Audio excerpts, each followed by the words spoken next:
A new executive order signed by President Trump puts a spotlight on teenagers aging out of foster care who often face an uncertain future. Now, the plan calls for updated technology, stronger federal support, and partnerships with local agencies to help youth succeed. Tonight, Fox 43's Tyler Poglich has more on how this could affect young people here in Pennsylvania.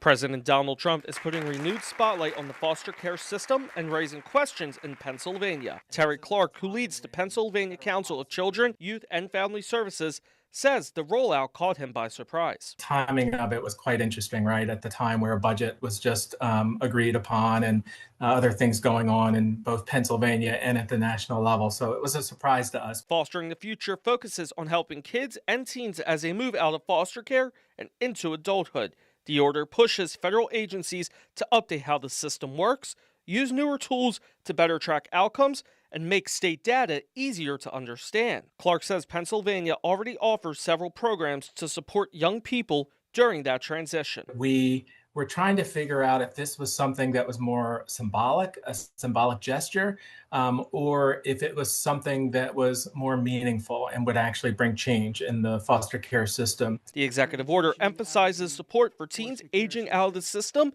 a group Clark says faces significant challenges. Many young people leaving care lack family connections, making housing, school, and work harder to navigate. The executive order also directs federal funds to help youth access education, career-focused programs, and mentoring services.